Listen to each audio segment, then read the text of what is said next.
Hello, hello, hello. Welcome in. Happy Sunday. Welcome into this week's edition of The Walkthrough. I am your host, Intern Joe Macheca. Big weekend in Gamecock athletics. South Carolina baseball out of the regional in Raleigh, out of the NCAA tournament, and now have a lot of questions entering the postseason. We'll get to all of them, obviously, and I'm also bringing on Jack Feltry here soon after these ads real quick. We'll do the ads at the top of the show. Let everyone get in here. This is a safe space. We'll talk plenty about the Kingston situation and all of that, as well as just recap everything that happened in the NCAA tournament. But first off, I want to talk about our good friend Clint Hammond of the Movement Mortgage Network. He's our good friend. Need of help with your mortgage? Call our good friend Clint Hammond of the Movement Mortgage Network. He's been in the mortgage industry since 2003, which allows him to help everyone from the first-time home buyer to the complicated and complex jumbo buyer, whether you're looking to purchase a new home or refinance. Nothing is more important than a well-thought-out financial strategy that comes with 5-star customer service. He's even helped out our very own Wes Mitchell and former Gamecock quarterback Perry Orth with their mortgages. So give our guy Clint a call. He's on our screen right now, 803-422-6797, 803-422-6797. And then the show is also brought to you by our good friend Andy Luedecke of My Perfect Franchise. Let me pull him up real quick. Andy Luedecke's the man. As I'm pulling is up, ready to leave. Are you ready to leave the corporate rat race for the American dream? Looking for a side hustle while working your current job, wanting to diversify, build wealth, or leave a legacy? Andy can help. Andy's a franchise consultant as well as franchise owner and helps find franchises that fit their skill sets, financial requirements, time to commit, and more. His services are 100% free, and he's here to help you if you have any questions about the business ownership. You can contact Andy on your screen right now, again, at Andy at myperfectfranchise.net. And then you can also reach him over the phone, 404-973-9901. Once again, 404-973-9901. So getting back to it, plenty of baseball. I told you I was going to bring on our guy, Jack Feltry. Well, here he is, Jack Feltry reporting live from Raleigh. Jack, it was a wild ride, but eventually South Carolina falls short to JMU, and as does their season. Plenty of off-season questions, but I'll start with the first one. How you doing? Well, thank you for asking that question. I'm glad someone asked me how I'm doing, man. All right, outside of the obvious elephant in the room, I'm doing fine. Like, I'm tired. I definitely felt like worn out. Like, as I'm typing up the final game story, I'm like, oh my God, 62 games. I don't even know how many I've covered this year. I haven't covered every single one. Thankfully, we've got interns that have been helping out throughout the season stuff and do a lot of good work behind the scenes. So shout out to all my coworkers for all the great work they do and helping me make this season possible with our coverage. But I'm doing fine. I think coming into the day, I was kind of thinking like, okay, maybe this team can like make something happen. I've kind of been on the optimist train the entire season, like, just kind of thinking like looking at, objectively speaking, like this team's going to turn it around at some point, right? They're going to click. I thought last week in Hoover, they played great, besides the errors, obviously. And I thought, okay, they didn't make any errors last night against NC State, or they made one, but it was a fluke one. I think they just, I don't know. I thought something was going to click, but it really never did. And we're in this position now where we're talking, we don't really have to be coy about it anymore. I mean, we're talking about Mark Kingston. More likely than not, probably getting fired. So the change is probably on the horizon. Change of some sort, at the very least, is on the horizon. What that will be, obviously, it probably will be Kingston, but we don't want to say what it's going to be yet until officially. But for right now, this season just ended in disappointing fashion, in my opinion. Yeah, most certainly. And again, that's the expectation that you get at a baseball school like South Carolina, right? With the past success, 7 years has been, clearly enough for the fan base. John Edward checking in, Andrew checking in as well. And John Edwards saying, told y'all we would lose regional. Hats off to JMU. Yeah, I also said JMU was probably the best team in the regional. I hope they win it. Really dynamic team, aggressive. And ultimately that's not what lost you the game. I mean, I think South Carolina just beat themselves. The offense didn't show up. The pitching staff did. And in typical fashion with the South Carolina baseball team, especially this year. When one side of the baseball shows up, the other side doesn't, right? So, Andrew says, or as Kingston would say, tip of the cap. Yeah, Stacy certainly chiming in as well. Yeah, not great. And obviously, again, as everyone's chiming off in the comments, it's a safe space, like we said, but I think everyone's just kind of disgruntled at this point. It's just been so long, and the inconsistency is one thing. I mean, last year you made it to a super, but you didn't have success. The goal is always Omaha, and the expectation is always Omaha at South Carolina. When you have a program that has as much funding as it needs, and also a ballpark that's one of the best in the SEC, the expectation has to be like that. But again, we're in this position where everyone is kind of ready to see a change. Yeah, definitely. And this is a great comment that I'm just going to pop up real quick from FG.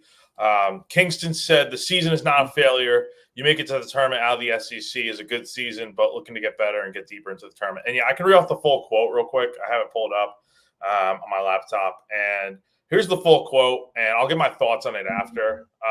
Again, it was a good season. I don't think anytime you make the NCAA tournament out of the SEC, you can call it a failure.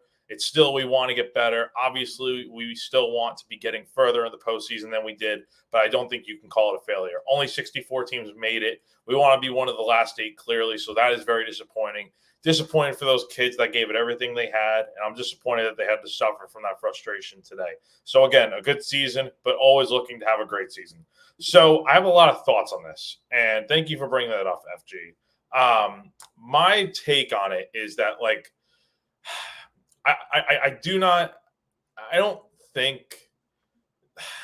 I'm trying to figure out the best way to kind of explain this. I think there is such thing as having a good season, right? And having a great season, right? If you came into, let's say you're a team like South Carolina softball, for instance, 2 years ago when they finished bottom of the barrel in the SEC, and then last year they were within one game of going to a super regional. That's a great season, in my opinion. That's a great season. Now, with a team like South Carolina baseball that a lot more people obviously care about, and like you said, Joe, the expectation is to win every year and make it to Omaha. Anything short of that is, in my opinion, a failure, right? I get it. These are kids. They're our age, Joe. They're 20 to 23-year-old guys, even 18, 19-year-old kids going through this for the first time. And it's tough, right? And I think some of them are going to think they had a great year. I think there's probably others in the room that would probably think like, hey, we came up short of our goal. And every year, at the beginning of the season, when we talk to these players and stuff, what do they always say? Our goal is to get to Omaha. There's a quote that always sticks out with me from Mark Kingston. I hear it every single home game. We want Omaha as much as you do.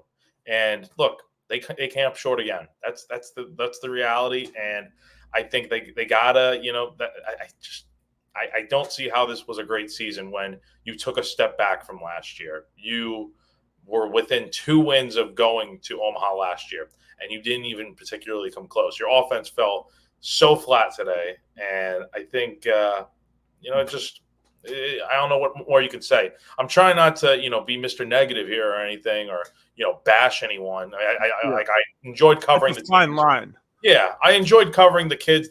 I say kids, but they're my age. But I enjoyed covering the team this year and Mark Kingston. And look, I have no problems with Mark. I think he's always been very good to me. Very nice guy. I don't think he is a bad coach like some out there want to perceive him to be. He has made it to 2 super regionals in his time at Carolina. But at the end of the day, you didn't get to Omaha. You're going backwards. And I think and what we're also not talking about is the fact that the inconsistencies, and he had the first under 500 season since '96 and 22, and after that season, I think a lot of people thought maybe it's time to fire him. But you brought him back for another year. You gave him a chance. He got to super regionals, and then he was rewarded with a contract extension, but the buyout remained the same. And now it's down to $400,000, and I mean, at that point, that's chump change for a university like South Carolina. Yeah. You got it. I think you got to just pull the plug, and that's just me speaking truthfully here.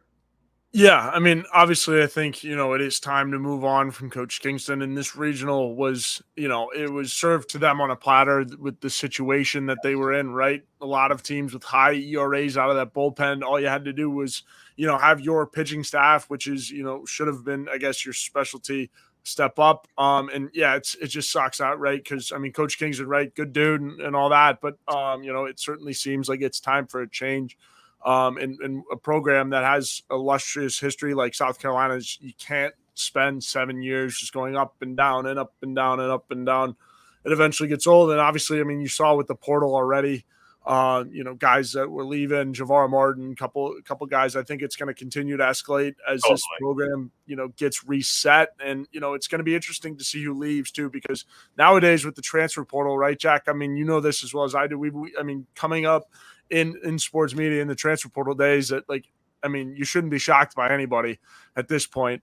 So we'll see what happens, which guys leave and who doesn't. But I think it is also like time to pull the plug. And you mentioned another thing I liked, and we'll get to some of these comments here too, because this is a safe space show, obviously.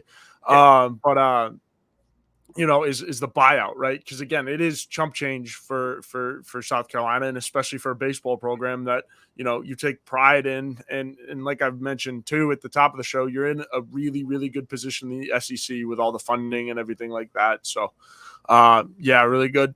EXO says, "Hope I'm not too late for the nagging session. We will need to be able to win a regional." Yeah, certainly starts there. Happy. 7 years and you can't bring back a back-to-back national championship team to back to even competing at an SEC level. No, sorry, by Mark. FG says, I was around the 2011 team a little bit. It was obviously the loftiest of expectations, but Tanner would 100% have called this a failure. I'm sorry. Agreed with Jack. Let's see, scrolling down here. EXO, it's not about us. The players play for their future careers too. So do coaches. Not good enough for anyone. Our team did not reach their ceiling. And I like this one. And we'll open the conversation here because the ceiling of this team rose and fell. And I mean, even with the pitching staff that you were dealt, that you were going into the season with, I think the ceiling was still pretty high for this team, right? When they were playing at their best, they looked like world beaters. And eventually, but when they did come up against a good team, that ceiling kind of went down, right? Because I think, out of all the really good teams that they played this year, Tennessee was one of them. I thought Kentucky was pretenders, Vanderbilt clearly pretenders, also out at this point. But yeah, I think the ceiling, it wasn't even at the heights of where the South Carolina program should be. Totally. And, since I'm just going to try to lay everything out tonight while we're here talking, I mean, truthfully, I do think that they had a good team this year. I think they had a great team this season. I think, you lost majority of the pitching staff from the 2023 team, which, in my opinion, was Mark Kingston's best squad. I think you had, like, I want to say an Omaha level pitching staff, and you lost majority of that. And you had a lot of unproven guys that were going to be question marks, like Eli Jones.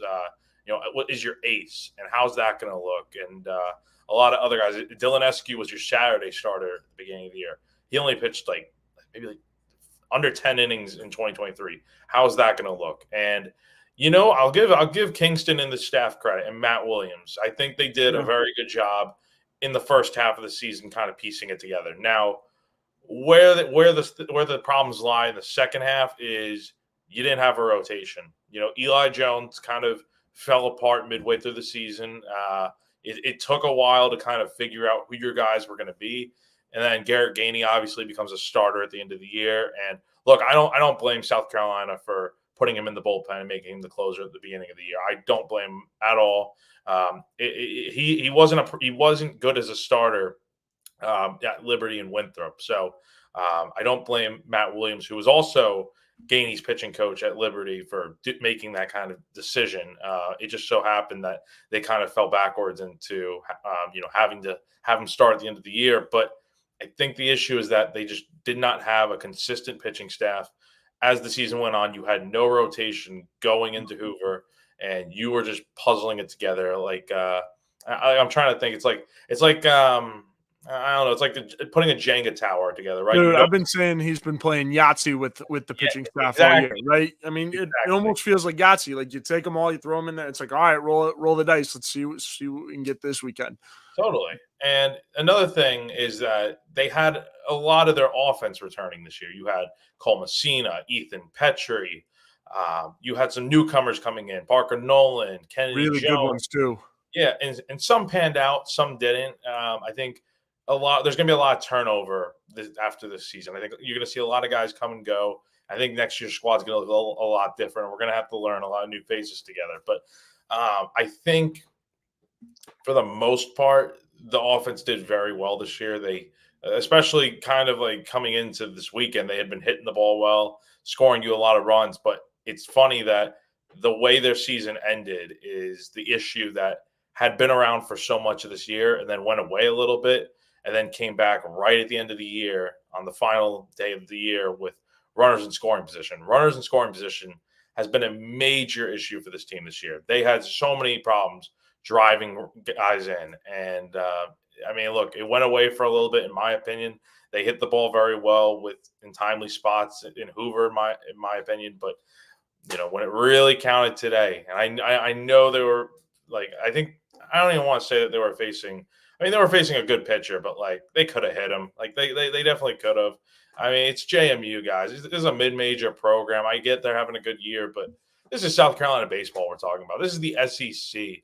And the fact that they finished under 500 again in conference play and having another up and down year, it's just, I'm getting right back to Kingston. It's just, you got to make the change. And also just if they even do make the change, you also have Yeah, to be, right. Because again, I'm gonna pause you there, Jack. Not obviously, it's Sunday night. Nothing's official yet, but yeah, I'm sure nothing happened. it could happen first thing Monday morning for all we Yeah. know. So That's kind of what I expect to happen. I yeah, kind of do expect like this is something that's not going to take forever. And I'm going to start working on a story this week in prep. Well, assuming it happens, I'm going to start prepping a story about potential candidates out there and stuff, and kind of discussing the pros and cons of maybe who they should hire, who they shouldn't.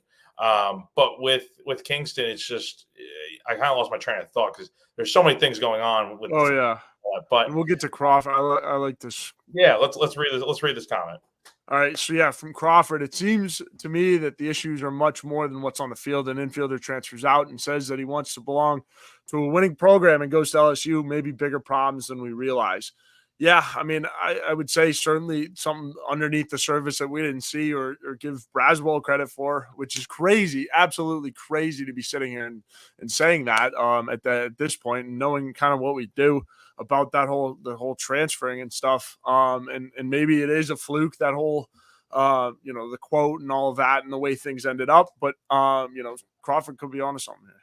Yeah, and I kind of figured out what I was getting at here. Go I think ahead. this whole process with Kingston is going to move pretty quickly. It has to. It has to. Yeah.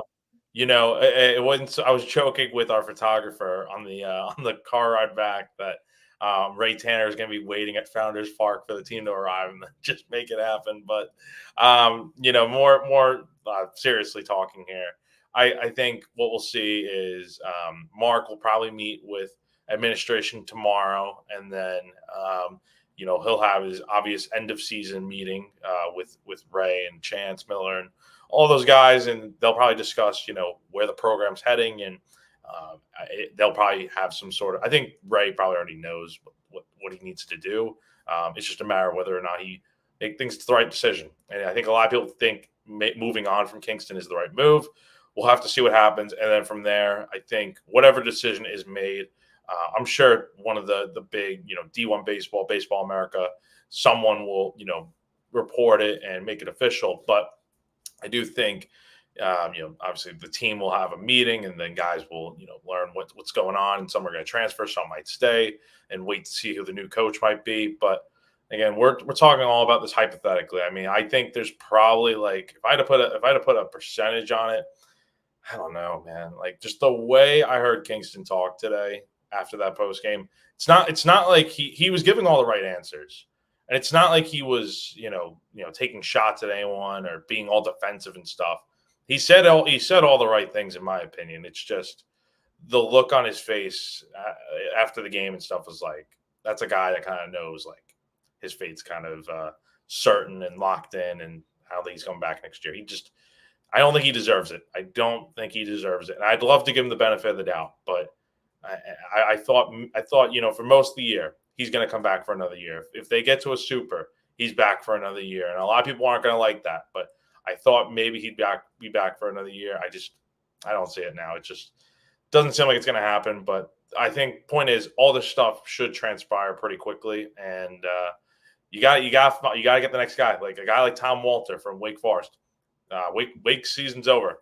I know people are going to be like, oh, he went 0-2 in regionals, but this is a guy that took a program that hadn't won anything since, I believe, the 50s, and took Wake Forest to the College World Series last year. So you need a new voice in there, in my opinion, someone that is doing good. And look at other teams around the country. Like, a perfect example for me is someone that I know people are thinking, oh, let's just shell out $3 million or whatever and give this guy whatever they want so they can come to South Carolina. And that would be Tony Vitello from Tennessee, who coincidentally that's was a hired. Crazy name to throw out there, but yeah, exactly. Why not? Let's talk about Tony Vitello. Yeah, but like, he was hired the same year Kingston was, and look at the results he's having. I mean, I think Tennessee's probably, I feel like they're going to win the College World Series this year. They got such a good team. I was so impressed by them when I saw them play, not just in Hoover, but also when South Carolina went to Knoxville.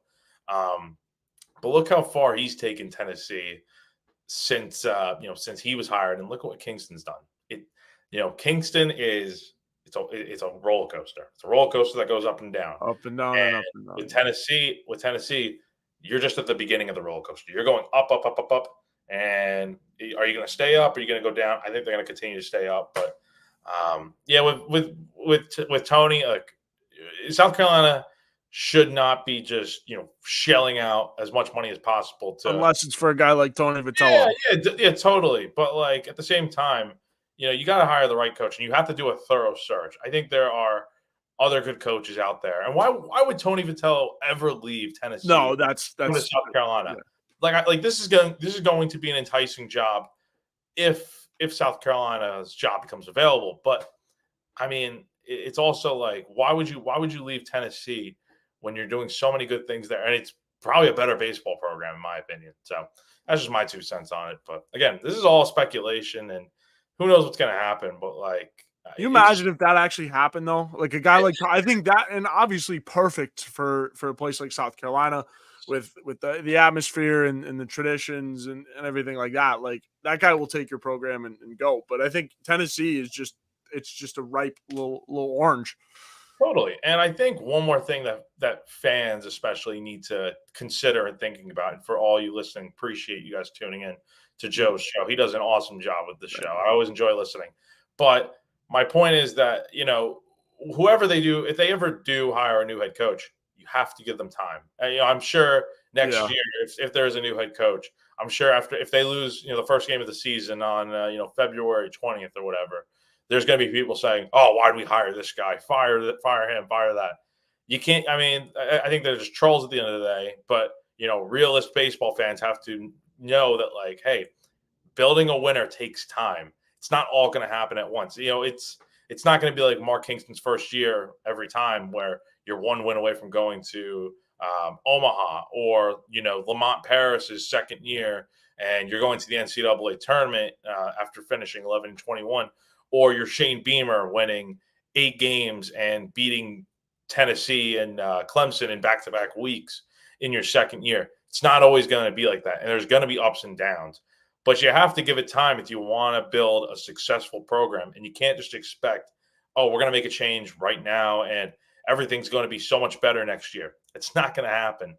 Like, it depends on who you get, the staff you hire, and all that. Like, it's not going to be an immediate type of deal where, and I could be wrong, like South Carolina could get to the College World Series next year with a new coach potentially. Like, I'm not saying that's not going to happen, but realist perspective on all this, baseball is a hard sport to win at, and especially in the SEC where 11 teams made it to the postseason this year. Whether all 11 deserved it or not, I'm not sure. Charleston got absolutely screwed, in my opinion. But that's besides the point. I just think that it takes time to build a program, especially when you know it's going to be from scratch, essentially, with a lot of guys coming and going, and you got to hire new staff. It's not easy. So Yeah, no, absolutely. And I wanted to bring like this comment up from SC Scout Guy. Never a go bad time to support Garnet Trust as well. Certainly helping us out in the baseball side of things too. Fat Boy checking in also too. We got a decent roster. We should be a regional host at least. Yeah, that's what I was kind of thinking with this roster. Obviously, a little bit with the pitching staff was a little bit of a concern, but at that point, Jack, I mean, if you're not playing Yahtzee with the pitching staff all year, I think again, like you have potential to develop guys. If Garrett Gainey's starting games from the start of the year, like he's going to be able to develop even, so if he were to get shaken up, I mean, he would have been better out of the bullpen, I think.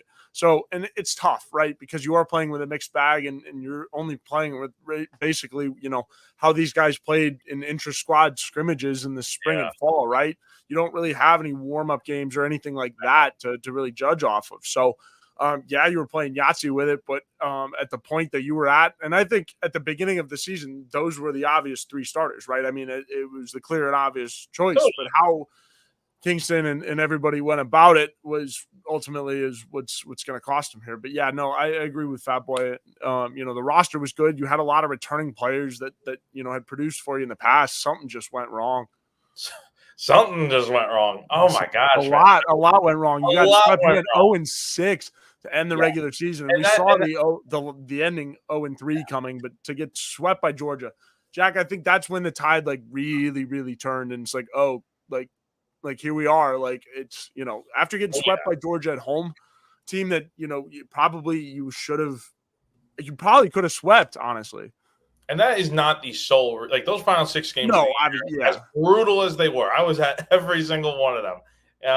As brutal as those games were, that was not the sole reason why they didn't host. Like, here's the thing: you also lost series to Ole Miss. Ole Miss, you lost a series to Ole Miss, the worst team in the SEC this season, one of them. I mean, 12th in the SEC, whatever. But point is, Ole Miss is not the same program it was when it won a College World Series just a few years ago. And then you lose a series at Alabama that you shouldn't have lost, and you almost got swept. I mean, there are some bad losses on the schedule that could have been avoided. And if you maybe win those series there, maybe you're in a better spot to host. I mean, if you get 2 more wins there, you'd be like 15-15 in conference play. I feel like maybe that would have been enough to host a regional, despite getting swept in the final 2 series of the year. But yeah, I mean, look, it was a tough year. I think my final points on this whole Kingston thing is just you got to start from scratch. I think if it were up to me, I'd cut him loose tomorrow. Like that's my true point. You got to just start from scratch, and you can't keep any loose ends on the coaching staff. Nope. Like Monty Lee, I've heard that there are other coaching opportunities open in South Carolina. Maybe he takes one of them. Not sure, but I don't think you can keep any of the staff from this year, despite some of them being in their first year, like Matt Williams and Joey Holcomb and stuff. And if the new guy comes in, he can retain who he wants, but I would just start from scratch, because you do not want any of the Kingston lingering effect on this program outside of players. I don't think players are all the problem. Players definitely do deserve some blame for this season, but I think at the same time, it also comes down to the coaches that put them in the positions that they're in. But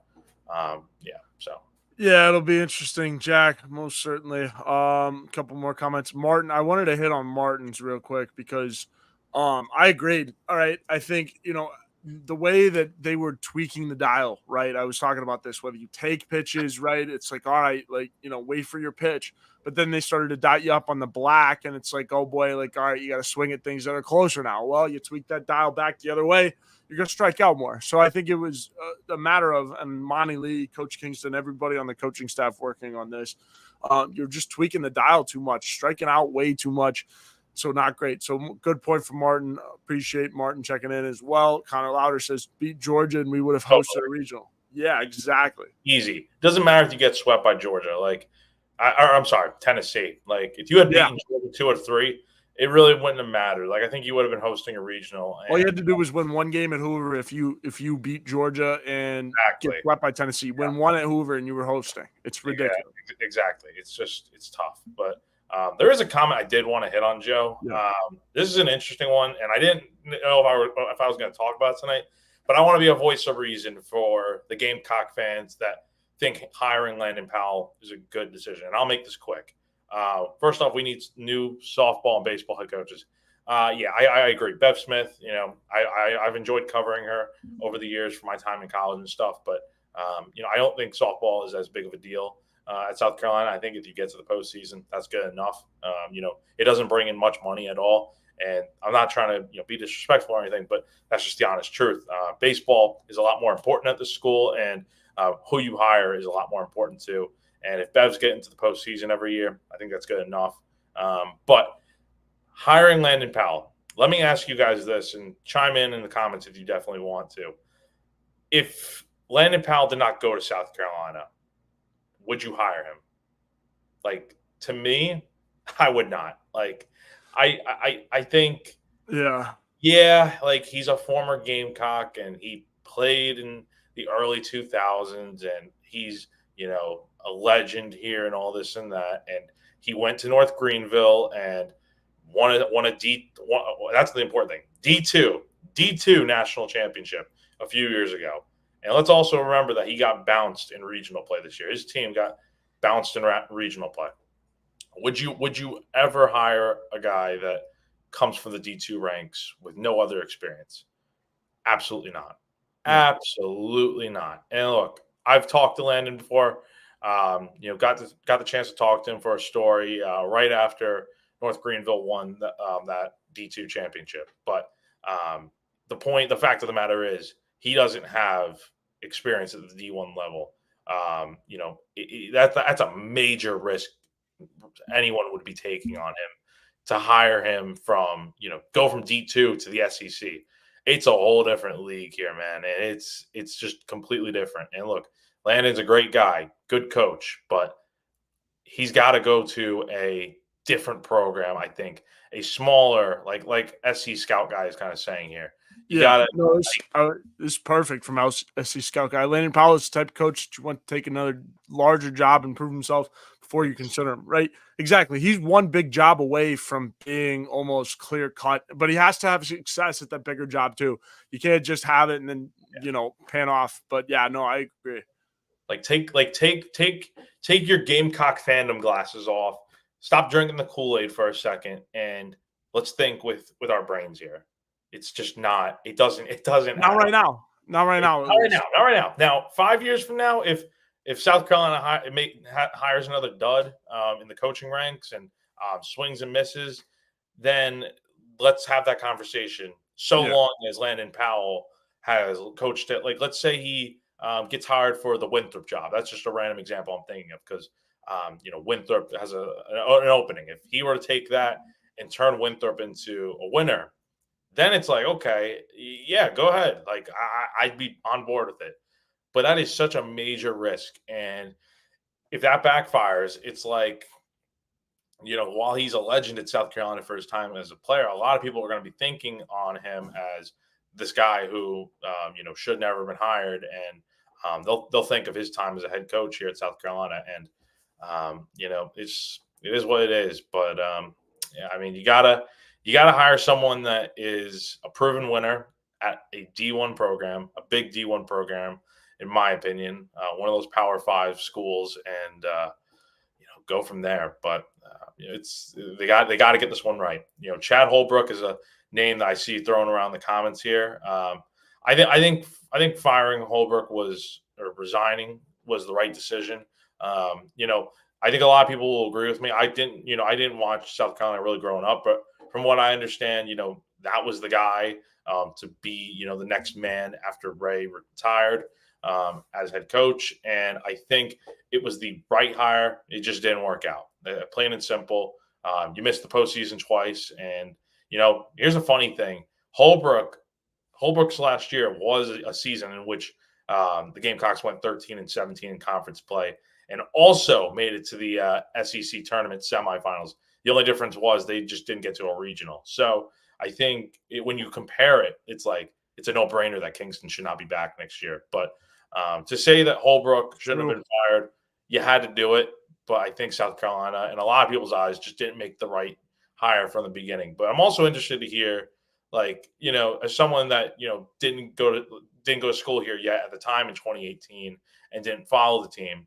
Like, was this a good hire in y'all's opinion? Like at the time, like it seemed like it was, because he got to within a win of Omaha in year one, and it seemed like maybe things were on the way up. But obviously, that changed in year two when you missed the postseason. But I'm not sure. So yeah, I wanted to talk about Connor's, I guess, question or comment here, because this is a question that I did want to talk about just in general, like where this program sits, because it's interesting to, because if you fire Kingston, you're essentially going to blow it up in the way that the portal is. There are going to be a lot of guys that leave. And so you're hitting the reset button on a program that had traditionally or had been going to the NCAA tournament a lot. And again, the inconsistency is one thing, but again, when you're going to the NCAA tournament, that's a success for a lot of teams, but I guess not at South Carolina, because it is. I would agree with Connor. This is at least a top 10 job in the country. I think maybe you squeak into the top 5 too when you talk about, Tennessee, North Carolina's up there, Ole Miss, Mississippi State, like Vandy, so it's up there. I think there's certainly a case to be made for one of the top 10 jobs in the country, top 5. But Jack, it's worth hitting the reset button, clearly, but is like this program, like it's crazy to think that, because you've been going to the NCAA tournament recently. So, yeah. And you want to hit the reset button and chance possibly not going for the next couple of years. And as you mentioned, it's going to take time, right? Devil's advocate here. So here's the timeline I kind of look at it like. I think hire a new coach, and the goal year one should be to get to the postseason. I think, this is just me talking. I know everyone's different. Everyone's like, oh, get back to Omaha year one. Let's go to the College World Series. Those aren't realistic people, in my opinion. Get to the postseason year one, and build a good foundation with what you have. Obviously, you're gonna have a lot of transfers and a lot of new incoming guys, because you also have to potentially recruit an entire new recruiting class for the future. And that's another thing. If you lose Kingston, I wonder how does that impact who comes to South Carolina from the high school ranks. Obviously, PJ Morlando and Carson Messina will probably go down the MLB draft route. But I'm talking about like the other guys. Like, I'm not sure how that's going to pan out. And it's going to take a lot of convincing, I feel like, to make most of these guys stay. But I think year 2 and 3, if you have a good foundation and you have a good little young team and you have a good coach, the goal should be to host a regional. And by year 3, 4, and 5, you should be getting to like a super Omaha. You should be consistently in the fight to host a regional at the very least. And then by year 4 or 5, like it should be like, okay, let's get to Omaha and let's do this thing. Like, I think that makes a lot of sense. But we'll have to see what happens. It's look, building a baseball program, like I said, takes time. You can't expect things to just go from sour to sweet overnight. And we'll have to see what happens. But Joe, Zach, appreciate you joining me. I'm gonna get you out of here real quick. Anything else before get you out of here? Obviously, you had a pretty successful season, killed it for us with baseball coverage all year long. Anything else before and obviously we'll be monitoring this Kingston. We'll be talking about this for a while. Yeah, we just we have over 1,000 people joining us right now. That's pretty dope. Just want to say real quick, I appreciate everyone tuning into this this show tonight with Joe. Again, does an awesome job. And I also appreciate all of you guys following along with not only my coverage, but everyone else over at GC that has kind of helped out this entire season. And look, I know obviously this year really hasn't gone to anyone's liking. And there's going to be change on the horizon, but change is a part of life, and things happen. It's the way it is, and you got to adapt and you got to move on. And it's going to be a busy week, in my opinion. I think things are going to really pick up tomorrow, but we'll be on top of it. We're going to be ready for it, and it's going to be we're going to try to have fun through it. It's not easy, but I appreciate all you guys following along with all our coverage. Tried a lot of new things this year. We've done a lot of live shows. I've done a Q&A almost every week. Started doing live post-game videos and all these different things. And I think you guys are liking it, hopefully. And we'll definitely be continuing to give the best coverage possible. And we appreciate all of y'all's support and following along throughout the year. Yeah, so, most definitely. Yeah, hopefully, Jack, maybe we can get you a ring light next season or something where we can see a little bit better. Dude, I will put an order in for one as soon as I'm done. It'll be all good. But again, Jack, you killed it all season long. Appreciate you, bro. I will see you on foul balls later this week. Yeah, we will definitely find a time to do foul balls this week, because look, I mean, while the season is over, it's really not when you really think about it. Like, any summer plans?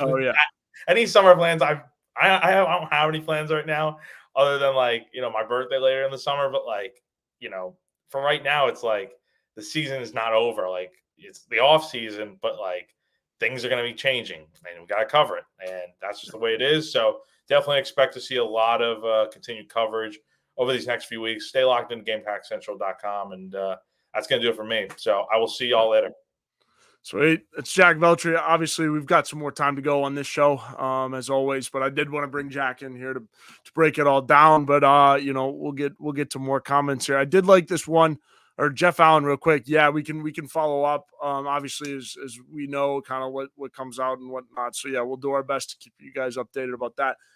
Good comment from Ashley here. So many fans didn't even know who Kingston was, so it was hard to even make a good judgment on if he was a good hire. This is going to be key coming up with this next hire, because again, this coaching search is going to be wide open. And again, nothing's happened yet, but it probably will happen, or most likely leaning towards happening tomorrow morning or shortly this week. So I'm treating it like it's going to happen, and all of the tea leaves and all of the cards show that Mark Kingston will eventually get fired this week.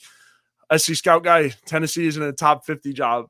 LOL. I would like to debate that. I think even if Tony Vitello left, I think Tennessee would still be in a good position, because you woke a football school up and told them, oh, wait, hey, there's a little bit of fun to be had in baseball too. When you're a big time baseball program in the SEC, it's kind of fun. So we're gonna have to agree to disagree. Fat Boy Soles says shutout versus JMU, bro. That's wild. Yeah, no, I agree. I had literally the same reaction to that.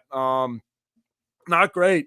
Especially when your offense had beaten the same team 10-9 with a walk-off home run in the bottom of the ninth, right? You didn't have a problem scoring runs against them earlier this week. So I don't know what happened, right? The streakiness, the inconsistency of this team is a really, really big one, right? So I think that's ultimately what's going to lead to Coach Kingston, losing his job this week. And again, no beef or crap against Coach Kingston. He's a great person, really nice guy, but it's just the way that the tea leaves or the situation is, the cards have been dealt out. But yeah, no, the shutout it's just another domino, right? In the things that went wrong, and things that have been going wrong as well. You can't get shut out against a team that you scored 10 runs on, 2 days earlier. So again, and just like going along with the theme of this season and just baseball, South Carolina baseball here in the past, is like when you get shut out, your pitch. I mean, it was a 2-0 shutout, right? Your pitching staff shoved for the first time in weeks. It felt like and the offense can't step up, can't find a way to get on base, get hits. I mean, you had some hits in this game, but and you also, I mean, of course, when they did take it under the hood, put the headset on, you lost 2 of those too. I mean, it was just a comedy of errors. It felt like this season and past seasons as well. Connor says, I was in school then. It was obvious hire because Holbrook was on the Omaha staffs.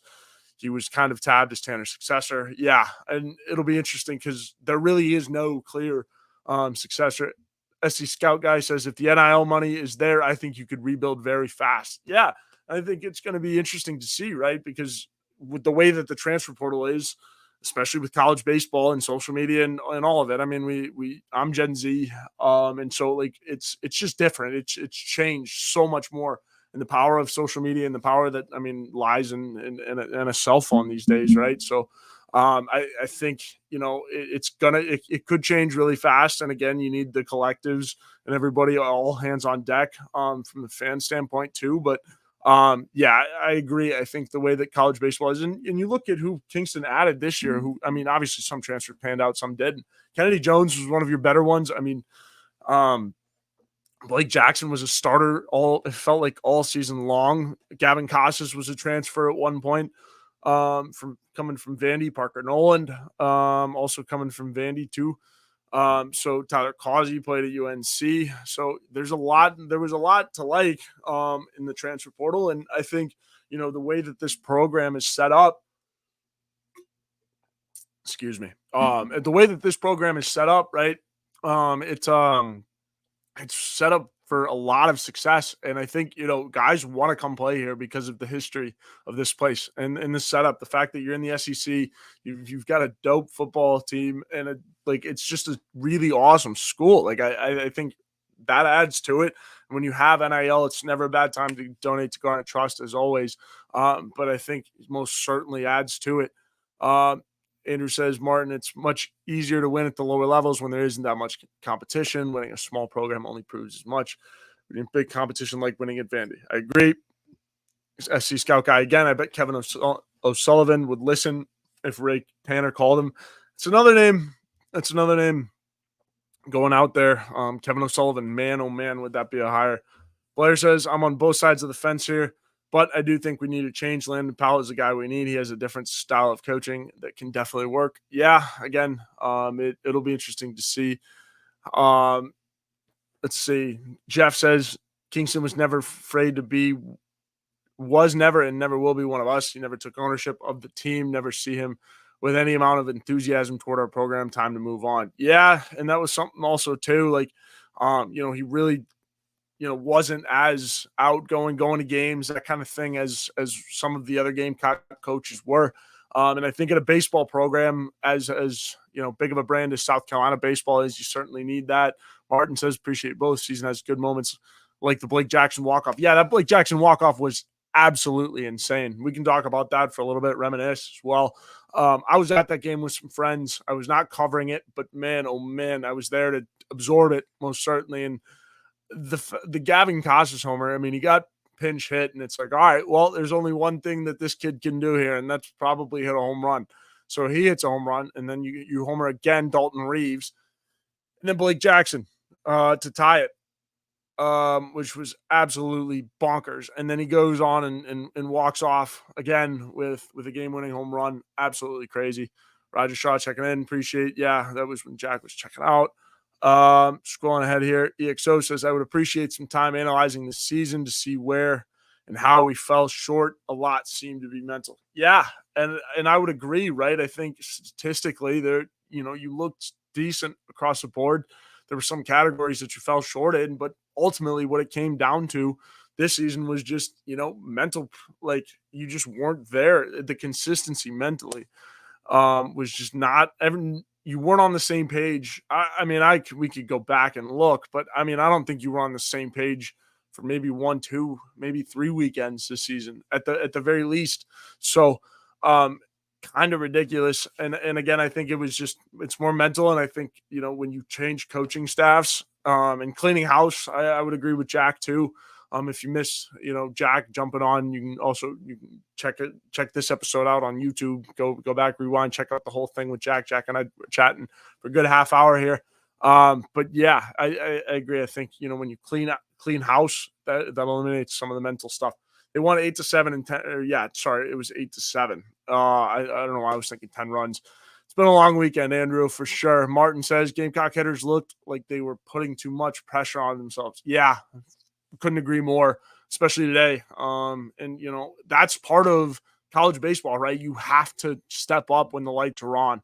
And now it doesn't have to be all the time, right? Because you can chalk that up to baseball. You can chalk that up to some inconsistencies. But again, you got to when you're supposed to win. I think that was one of the biggest knocks on this whole Kingston regime is that when you were expected to win games, i.e. the Georgia series is the best example. It's like, all right, got to win some games here to potentially host a regional. Maybe you don't have the best team in the world. And again, I don't know where you guys stack regular season success up there too. And that'll be it. Like, where do the comments and everybody watching? We have a lot of people watching tonight, so appreciate everyone checking in. But where do you guys rate post or regular season success? Like, do you expect them to be, a top 10, top 5 team, all the time? Like, it's a really good question. So I don't know where you guys see regular season success. I know it's Omaha or bust pretty much, or a super regional or bust at the very least every year. Now with resetting this program, it's certainly going to take a little bit longer. But we'll see. And where does that expectation lie when you fire Kingston? Do you expect? And also kind of depends on who you get. But where does the expectation? Does it shift, or are you still with the same mindset, but with a little bit more leeway, right? So. Roger Shaw says, yes, pitching was excellent today. That's very frustrating for me. Yeah, it's frustrating every single year, every single game they've done it this year when the pitching shows up and the bats don't. Because again, the pitching, was on the latter side of the good games, right? The offense had to steal a couple for you. And talk about the Blake Jackson home runs, man, like craziness. But so it'll be interesting. Martin says, I still trust Tanner to evaluate baseball coaches. I think Kingston just didn't pan out. Yeah. And Kingston was good for a little bit, right? And if you want anybody evaluating baseball coaches or to have your next successor, it's Ray Tanner, right? The guy who's had success. He knows where this program's at. And I think, Tanner just really needs it because he was so good, right? Played it by his gut sometimes, and less analytics and stuff like that. I think you need a ball coach like that. Tanner had a little bit of swagger to him. He had a little bit of something that set him apart, right? So I think you need some of that. You need just that old school baseball in you to win at a place like South Carolina. It's the SEC. This baseball league has been around for a long time. They've been playing baseball in this, league and part area of the country, especially collegiately, for a long, long, long time. So you need something that sets you apart. You need some old school baseball. Blair says, I just want to say that Gainey was awesome. That dude pumped me up all season long. Yeah, absolutely. Garrett Gainey was one of the rising stars of the season. You hope a kid like that sticks around. I think he loves playing at this place. I think he loves, the fan base. And as of right now, I would expect Garrett Gainey to stick around. But it's a transfer portal. Who knows what's going to happen? Who knows? I can't give you any indication where anybody's leaning right now or anything like that because we just simply don't know at this point. And sure, guys have probably had their mind made up for a while, but they can't talk about that if they are hitting the portal and everything like that. So it'll be interesting. Garrett Gainey was a bright spot. He was fun to cover, fun to take pics, always looking for a lens. So, yeah, shout out to Garrett Gainey because he did bring some life. Heavy Cooks says, I like Kingston, but I feel like it's time for a reset, time to go back to the roots of Gamecock baseball. Yeah, absolutely. Couldn't agree more here. EXO says, under pressure, we didn't work as a complete team. It's like we had little groups that didn't talk to each other. The only time they stepped up and seemed to be out of spite, which was not the same as grit. Yeah, hitting the nail on the head here again, EXO. When the lights were brightest for this squad, they didn't step up. And again, the out of spite point's a good one because, we talk about it here every week. This team apparently likes to, whenever everyone is counting them out and their own fan base is like, all right, you guys aren't giving us much reason to pay attention and much reason to love you guys very much. So, we're frustrated. And then they all of a sudden turn it. It's like, oh, you're frustrated. You think we suck? Like, oh, here you go. So, it's not the same as grit. It wasn't a complete performance at all. I think you were lackluster. As soon as the first sign of trouble, this team crumbled. It wasn't great. And so you can't have that. You really can't have that. Connor says, Mark also has a losing record against Clemson. Can't have that. Yes.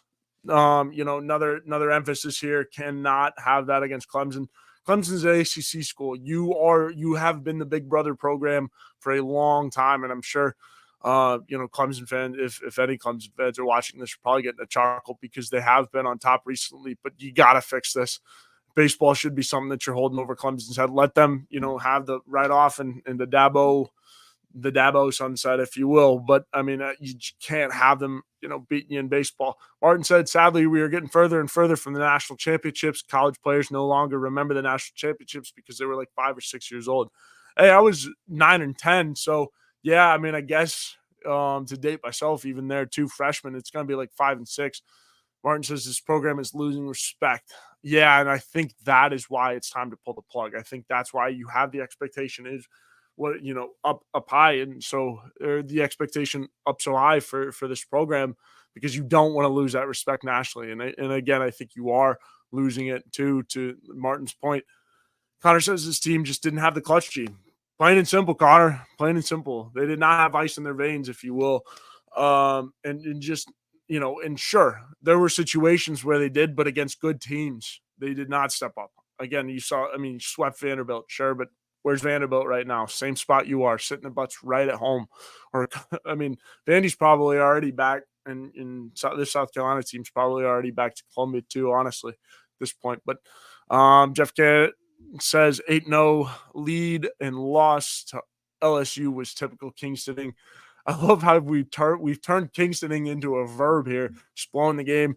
Really, really interesting, verbiage choice. But yeah, no, typical. And I know I say that a lot. Excuse my Midwest, but yeah, no, comes out a lot. But yeah, it's not good. I think blown leads and blown saves are just, not the way you want to go. Really didn't know what to expect out of the team all year. Make a regional every year should be the minimum. Connor checking in. Heavy says, if Kingston's is retained, then how does the fan base react? I don't think good. I do not think very good. Obviously, this show has been a safe space for everyone to kind of vent their feelings and kind of talk about everything that, from that, disappointment of a baseball season yet again. So, and Ashley says Gainey is out of eligibility. That's right. I forgot. He is a transfer. Because he brings freshman energy. So, I mean, great addition to the bullpen. Should have started him all year, honestly. You really should have. And again, because he got you in trouble there out of the bullpen because guys were timing up that heater. So, but Heavy's, back to your question. I don't know. The fan base will react pretty poorly. And I think that's just the tiki torches are at the gate at this point. I think this fan base is really upset at this point. If I couldn't tell by reading the comments already, we're at the 57-minute mark in this show, but I think it's safe to say people are pretty upset, but it's I think, and that's just if he's retained, and if he's retained, it's going to be a lot uglier because but people would like Mark Kingston gone, fired, finito. They're Arid says, my issue is Kingston in transfer portal guys. He didn't get a lot of guys on offense. Like Nolan didn't step up. Yeah, some guys panned out. Some guys didn't. I think you needed more bulk on the offensive end. But you needed a superstar out of the portal, and you didn't get that. You really didn't get it. Andrew says, Tanner's biggest mistake, IMO, was retiring right in the middle of his prime. While I understand why he wanted to be AD, in hindsight, 2020 SC would be in a much better place right now if he stayed. Yeah, it's interesting when excuse me, interesting hypothetical. If Ray Tanner stayed, where would this baseball team be at? I don't know. I mean, I don't have a crystal ball, but man, oh man, would that be interesting? Kingston is almost all analytics, whereas Tanner coached a lot by gut, feeling, and instinct. Exactly. And which is where I think you kind of need to take this baseball search, right? Kingston or Tanner, excuse me, needs to hire somebody like himself, right? Somebody that sees the game like himself, because it's gut, right? It's old fashioned baseball. The stealing home against the LSU, like what the heck was that? Like, right? Like I had so many group chats going off about that where it was like, what the hell was going on? Like it's kind of crazy. So yeah, I don't know. I think you need more gut, more instinct, more feel. Rogers hitting the nail on the head. Eric says, I was not impressed with the pitching coach. Yeah, I think you clean house too. EXO says we need a coach who wants to be a Gamecock and build their own legacy. Coach Beamer, Coach Paris work their butts off. We don't ever need to question their commitment to the program. Yeah, absolutely. Coach Staley also too. I mean, you need somebody like that. You need somebody who is ready and willing to go as we surpass the 1,200 viewer mark. That's pretty sweet. Appreciate everyone checking in. We're about to wrap things up here soon, but yeah, no, I agree. Martin also agrees. Coach Paris was a good hire by Ray Tanner, which gives me hope. Yeah, and Coach Paris is entering his third year. So far, so good. But again, things can turn quickly at this school as is.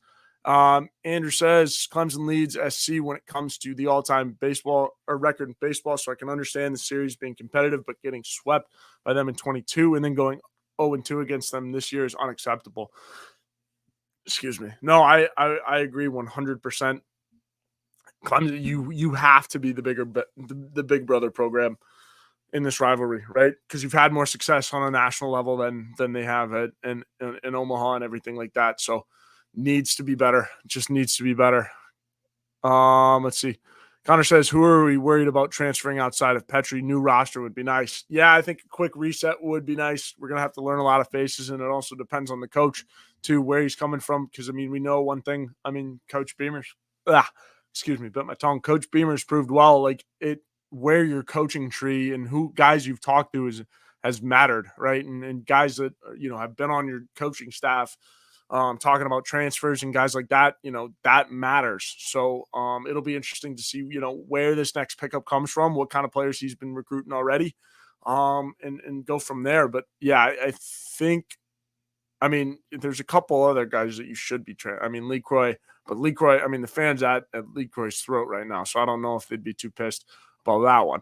But Andrew also says if Kingston kept fans will come see the program as dead, and the previous tradition of the success is a thing of a past. Yeah, putting the two back-to-back championships or the back-to-back championships, in the rear view mirror is crazy and officially, deadening the program. I think that's the reason why they make a move, because you got to cut the head off before, it gets too bad. And I think maybe you waited a little bit too long with Kingston, because again, there's going to be some growth and development. And then after a while, those championships get washed away. So you got to be able to rebound and get a coach. I liked whoever said the super regional should be the expectation. I firmly agree. Yeah. So I never hate on a coach, but it's just plain not working. Yeah, and it's never any bad blood. And I think at this point, because Coach Kingston's been great. He's a good person. He's got a great family. I've met his dog too. At Bark at the Park nights, great family, good people. But yeah, it's the writing on the wall at this point. Wesley says there have only been 3 500 or worse seasons in Columbia since 1970, and Mark Kingston owns 2 of the 3. That's plenty of enough for me. And that stat's craziness. And that goes to show the illustrious history of this program. It's ridiculous. You were at the top for a while, and you were the face of consistency, in the SEC for a long time. Connor says LeCroy can leave tonight. Yeah, that's funny. This fan base certainly turned on him for sure. But yeah, that stat is nuts. Absolutely bonkers.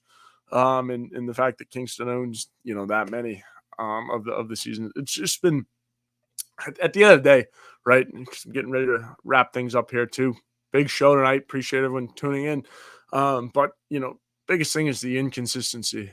It's just, you're sitting at the end here, first weekend in June, and another disappointment. Right, you're heading back to Columbia with no hardware, no nothing. You can hang your head, you can hold your head high, but it'll be interesting to see. Right, but it's just another pat on the back, right? I think the expectation certainly has been super regional the last couple of years. So I don't know if you can take that. I really don't know if you can take that. Ashley says, love to keep Blake, Kennedy, and Ethan for next year. Yeah, be good. I'm not sure how much eligibility Blake and Kennedy have, but they've been good.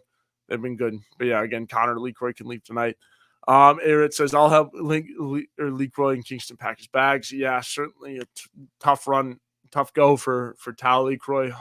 Again, he had been nails up until a couple weeks ago. he just had a couple errors in the field, and man, oh man, it got away from him quickly.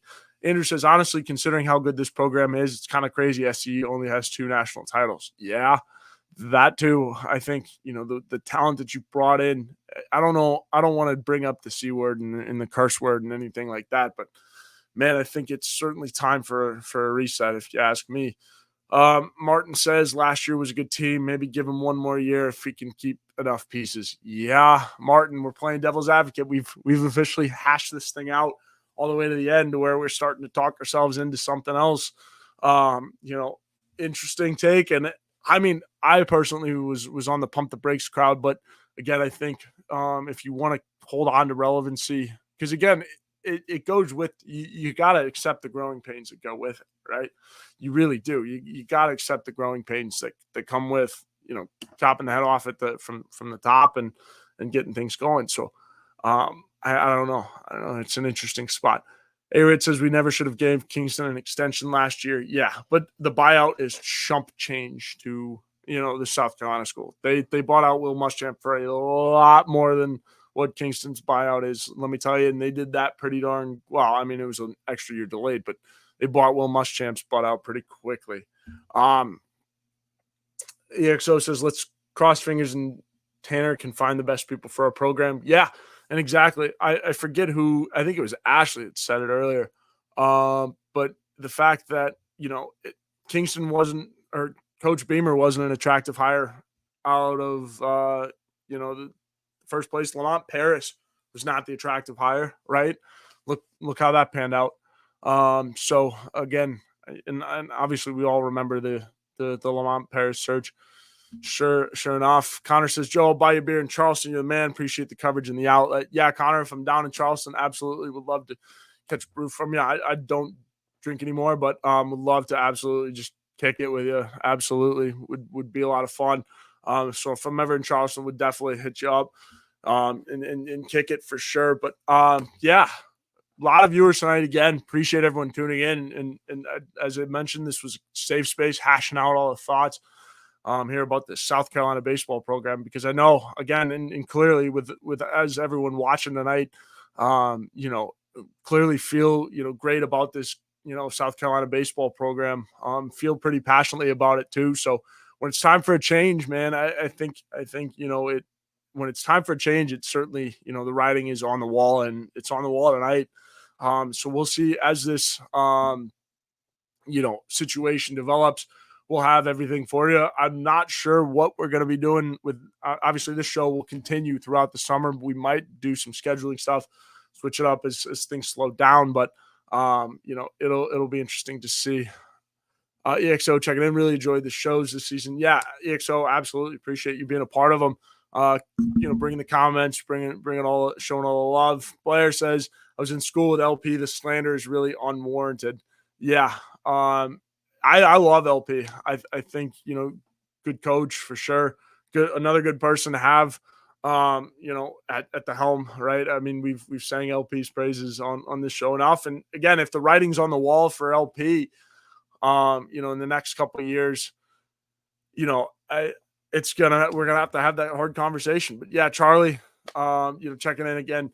Thank you. Yeah, no problem. Appreciate it. Appreciate all you guys, tuning in tonight. Big show.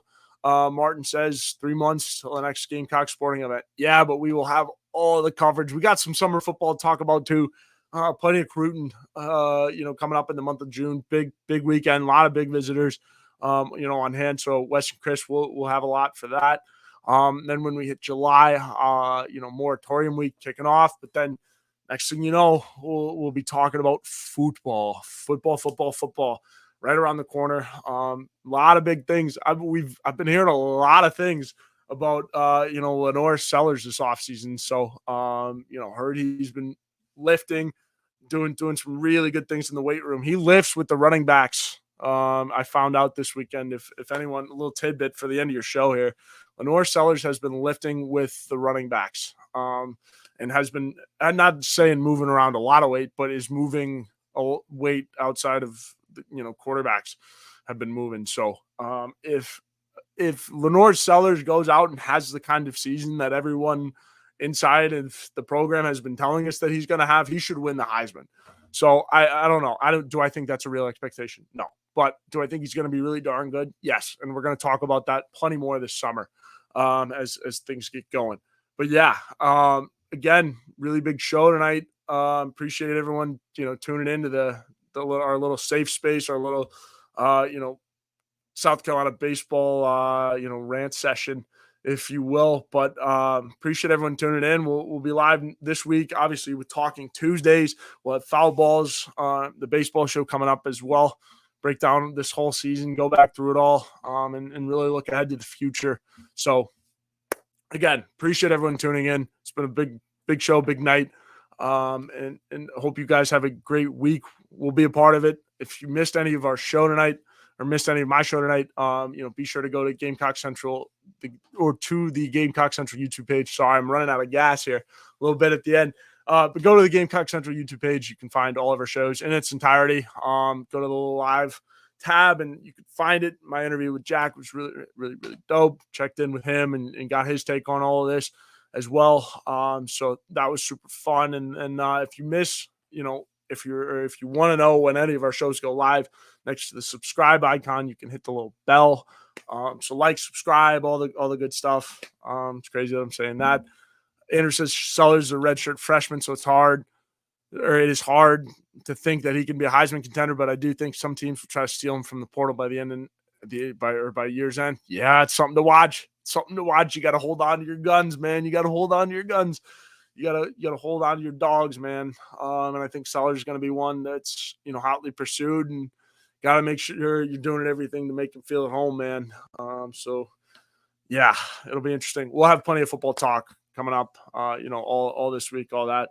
But appreciate everyone tuning in again. Have a great week, and we'll certainly be talking all y'all this week through all the GC lives. But again, thanks for making tonight such a great one, and enjoy the rest of your evenings.